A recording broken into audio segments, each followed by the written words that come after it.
के साथ शुरुआत करूंगी। ये नेहरू की गलती का जिक्र करते हुए प्रधानमंत्री नरेंद्र मोदी की गारंटी है पीओके वापस लेंगे? देखिए, जब नेहरू जी की बात करते हैं तो एक गलती नहीं, बहुत भयानक गलती थी। मैं केवल दो फैक्ट रखता हूं। अक्टूबर 1947, 24 अक्टूबर 1947 भारत में जम्मू कश्मीर का विलय होता है और इंस्ट्रूमेंट ऑफ एक्सेशन हू बहू वर्ड बाय वर्ड वही था जो किसी भी दूसरी रियासत के लिए था। ठीक है, वो मामला यूएन में चला गया। मैं आज की पीढ़ी को याद दिलाना चाहता हूं, कई बार लोग भूल जाते हैं, यूएन बनाई 24 अक्टूबर 1945 को था।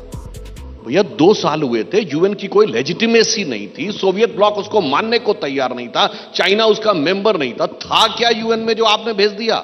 मुझे रिसर्च करके बताएं कि 1947 से पहले कितने मुद्दे यूएन में गए। दूसरी बात, जब नेहरू जी प्रधानमंत्री बने उसके बाद 1 साल तक गवर्नर जनरल माउंटबेटन रहे। 30 जून के यहाँ कुछ तो गड़बड़ है, जरूर कोई ना कोई गड़बड़। जून 48 तक किस लिए कहा गया? साहब वो कुछ रिजर्वल इश्यूज हैं पार्टीशन के, इसलिए पूरे होने चाहिए। तो भाई अगर माउंटबेटन थे तो माउंटबेटन के पास क्यों नहीं गए भाई, और यूएन में चले गए? अब इसे क्या कहेंगे? तो इसको आप सिर्फ गलती कहेंगे? साहब वो कहते हैं ना, तारीख ने ऐसे भी फलक देखे हैं कि लम्हों ने खता की थी, सदियों ने सजा पाई। तो एक सदी से दूसरी सदी आ गई और आज तक वो तो ये कहिए कि अगर हमारी सरकार स्पष्ट बहुमत से ना आई होती अगस्त 2019 के बाद, जब धारा 370 हटी है और जम्मू कश्मीर का स्वरूप बदला है, अन्यथा तो ऐसा लग रहा था कि समस्या कभी समाधान ही नहीं हो पाएगा। ये मोदी जी की गारंटी थी। चीटिंग करता है तू, चीटिंग करता है तू, हमेशा मेरे साथ। जिसके लिए लोगों ने कहा था 370 ये कभी नहीं हटा सकते, हटा के दिखाया। जिसके लिए लोगों ने कहा था जिस दिन 370 हट जाएगा तिरंगे को कंधा देने वाला नहीं मिलेगा, वहां आपने देखा तिरंगे की वो लड़ियां दिखाई पड़ती हैं 26 जनवरी और 15 अगस्त को। और ये गारंटी ऐसे नहीं है। देखिए क्या है, आजकल राजनीति में विश्वसनीयता का संकट। लोग कहते हैं नेता कह कुछ देते, करते नहीं है। मोदी का कमिटमेंट कब से था? देखिए साहब, एक दौर था जब इस देश में सरकार का राज्यपाल लाल चौक पे 26 जनवरी और 15 अगस्त को भी झंडा नहीं फहरा सकता था। तब हमारे तत्कालीन राष्ट्रीय अध्यक्ष डॉक्टर मुरली मनोहर जोशी जी 1992 में जब गए थे यात्रा लेके, तो उसके संयोजक नरेंद्र मोदी जी थे युवा नेता के रूप में, और उनका वो वीडियो भी अवेलेबल होगा। भाई कुछ भी मुझे क्रेडिट नहीं चाहिए भाई, कल फैसला हो जाएगा किसने अपनी मां का दूध पिया है। तो वो कमिटमेंट उस जमाने में था, जब वो कुछ तो नहीं पूरा थे, हो गया। भाजपा के एक सामान्य कार्यकर्ता थे, और जब देश के सर्वोच्च पद पर बैठे तो वो कमिटमेंट पूरा कराया। इसे कहते हैं विश्वसनीयता, क्रेडिबिलिटी, और ये है उनकी गारंटी। तो अब बात आगे वाह क्या एक्टिंग कर रहा है, वाह क्या एक्टिंग। आगे बढ़ गई है। मतलब वो कमिटमेंट पूरा हो गया, वो 370 हटाने वाली जो गारंटी थी वो मिल गई लोगों को। अब पीओके वापस लेंगे, ये मोदी की नई गारंटी है। देखिए, इसे ये कह सकते हैं जी कि धीरे धीरे रे मना, धीरे सब कुछ होए, माली सींचे 100 घड़ा, ऋतु आए फल होए। मगर ऋतु आ रही है और समय पर समुचित फल सबको दिखाई पड़ेगा। ठीक है, जिस बात का जिक्र सुधांशु जी ने भी किया और सदन में गृह मंत्री ने भी किया कि साहब गलती नहीं बल्कि ब्लंडर, नेहरू जी ने ब्लंडर किया। तो सर पीओके मतलब नेहरू का ब्लंडर जो हम हिंदुस्तानी भुगत रहे हैं? अभी बदत है भाई, अभी बदत है। देखिए, मुझे लगता है कि चाइना को क्लीन चिट देने वाले लोग आज नेहरू जी के अंदर ब्लंडर ढूंढ रहे हैं। 1945 में यूएन जरूर बना, लेकिन द्वितीय विश्व युद्ध समाप्त हुआ था और यूएन पावरफुल था। लेकिन जब शिमला समझौता हुआ तो यूएन में जो मुद्दा गया वो समाप्त हो गया। अगर उसके बाद, क्योंकि शिमला समझौते में था कि हम द्विपक्षीय इसको समस्या का समाधान करेंगे और कोई तीसरा पक्ष नहीं होगा, लेकिन अगर दोबारा यूएन में कोई लेकर गया तो मोदी जी की सरकार लेकर गई। ये तथ्यों को तोड़ मरोड़ कर पेश करना। 1 साल माउंटबेटन रहे यहां पर। आज वो लोग पूछ रहे हैं जो भारत छोड़ो आंदोलन में अंग्रेजों के पीछे पीछे चल रहे थे, अंग्रेजों की सेना में। सॉरी नहीं ना कहा। देखो एक प्राइवेटली बात बताते हैं, जब ऐश्वर्या राय भी हमारे साथ डांस विंस करते करते हमारे पांव पे पांव धर देती है ना, तो कहती है अरे दैया सारी भैया। चल तुम भी कह दियो, चल कह दियो। जानते नहीं हमने कहा हम कौन है? अरे पहले कहा सारी। अपने युवाओं की भर्ती करा रहे थे, आज वो हमसे पूछ रहे हैं कि 1 साल माउंटबेटन एक्स्ट्रा क्यों रह गए थे। धारा 370 हट गई क्या? मैं देश के प्रधानमंत्री से पूछना चाहता हूं, धारा 370 में इससे पहले भी 36 बदलाव हुए हैं। 2 प्रधानमंत्री हुआ करते थे, क्या वो नहीं बदले गए? सुप्रीम कोर्ट, हाई कोर्ट होता था, उनकी पावर्स नहीं थी, पंचायती राज नहीं था, कॉन्करेंट लिस्ट के बहुत सब्जेक्ट नहीं थे। आज भी धारा 370 हिंदुस्तान के संविधान का हिस्सा है, लेकिन लाल किले की प्राचीर से लेकर इस मंच तक झूठ बोला जाता है। सुधरो रे, अभी तो सुधर जाओ। अनुच्छेद आपने- 370 हट गया ना जम्मू कश्मीर से? नहीं हटा ना, किसने हाँ। कहा? आप मुझे आर्टिकल पढ़ा लेकिन आपने? जो रोड़ा था वो तो हट सुनिए, गया ना? कोई रोड़ा नहीं हटा। हाँ। आप उस ऑर्डिनेंस को पढ़िए। हाँ। लिखा है using the powers of article 370 we are making these 2 changes. पर दिक्कत यह कि मीडिया के साथ ही पढ़ते नहीं है आजकल। ऑर्डिनेंस पढ़ा है आपने? वो 6 अगस्त वाला। सर आपने कश्मीर को देखा है? अब मैं वापस आ रहा हूं। 370 अब आप हटने के मुद्दे को बाद मत, से आपने अब आप मुद्दे कश्मीर- देखिए। ठीक है। अब आप मुद्दे को आपको अच्छा, अगर ठीक है, उनका वो पक्ष टेक्निकल रखना है जवाब तो आप उनको पक्ष आप रख लीजिए, मैं चुप हो जाता हूं। नहीं, आप अपनी बात मैं रखिए। वास्तविकता देश को बता रहा हूं। अगर आपके पास कोई कागज है कि धारा 370 हिंदुस्तान के संविधान का हिस्सा नहीं है तो मैं बैठा हूं चुपचाप। आर्टिकल, एबीपी न्यूज- अनुच्छेद 370। मैं कह रहा हूं अनुच्छेद 370 अब हिंदुस्तान के संविधान का हिस्सा नहीं है।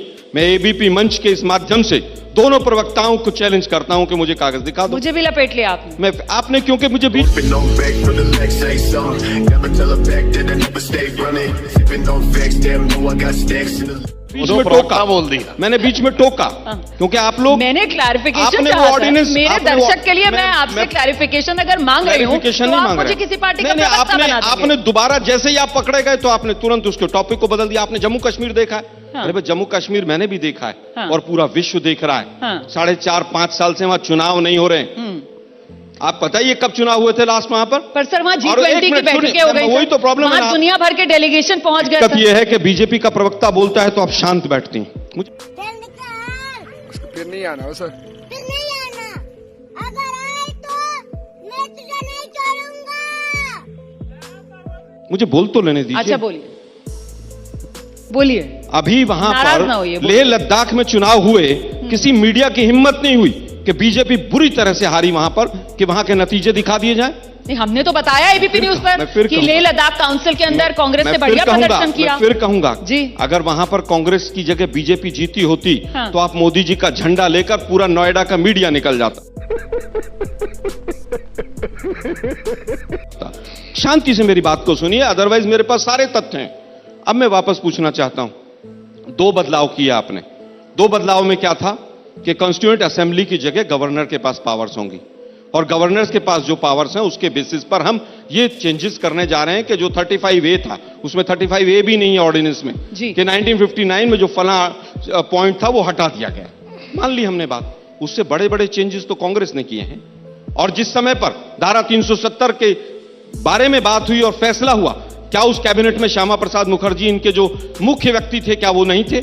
वो भी थे उसके अंदर। लेकिन उस समय के हालात को आज के हालात से तुलना करना, अरे भाई आपके आने के बाद जम्मू कश्मीर में अगर इतनी अच्छी सिचुएशन है, 6 साल के अंदर 3.5 साल तक इंटरनेट बंद रहा वहां पर। अच्छा, समझ रहे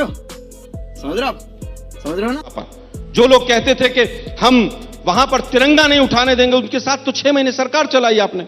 पीडीपी के साथ जो कॉमन मिनिमम प्रोग्राम बना उसमें पहले पेज पे 6ठा पॉइंट क्या था कि धारा 370 को हम मजबूत करेंगे। क्या था कि नहीं था?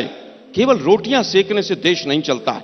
सुधांशु अब जी, बिल्कुल टेक्निकल अनुच्छेद जवाब देता 370 हूं। पर क्या देश को भ्रमित कर रही है मोदी देखिए, सरकार? धारा 370 के ही प्रावधान का प्रयोग तुम्हें शर्म है? कुछ शर्म आया है? प्रयोग करके धारा 370 को समाप्त तो निष्क्रिय किया जाता है। ये वैसा ही बचकाना तर्क है। अब मुझे आर्टिकल पढ़ के सुना दीजिए। अरे सुनिए मेरी, अब आप बोल रहे थे, आप मैं सुन बता- लीजिए प्लीज। ये वैसा ही बचकाना तर्क है कि भारत की आजादी का विधेयक ब्रिटिश पार्लियामेंट में पास हुआ था, इंडिपेंडेंस ऑफ इंडिया एक्ट। तो आप कहेंगे कि हम आजादी नहीं हुए क्योंकि आप तो ब्रिटिश पार्लियामेंट के एक्ट से इनेक्टेड हुए। ये बचकाना तर्क है भाई। यही है ना, इंडिपेंडेंस ऑफ इंडिया एक्ट पारित हुआ भाई, वो पारित हुआ, उसके साथ वो समाप्त हो गया। मैं यहीं के धारा 10 सेकंड का 370 उत्तर के ही दूं। समाप्त हो गया। ये बोलने उसके बाद अपने मिनट आप बोल रहे थे, मैंने डिस्टर्बेंस नहीं चलिए, किया आप सर। बोलिए। आपकी अब ये भी शहीद भगत सिंह को फांसी से बचाने के लिए केस लड़ रहे वकील का नाम आसिफ अली था। अब यहाँ समझने की जरूरत है हमारा कौन दुश्मन है और कौन दोस्त है। संगीत गद्दारों को पहचानो। ये भी बताता हूं। रोमाना जी है ना। सिर्फ इतना नहीं, सुनिए, ये 15 अगस्त 47 को ये बात कह रहे हैं, मैं कहूं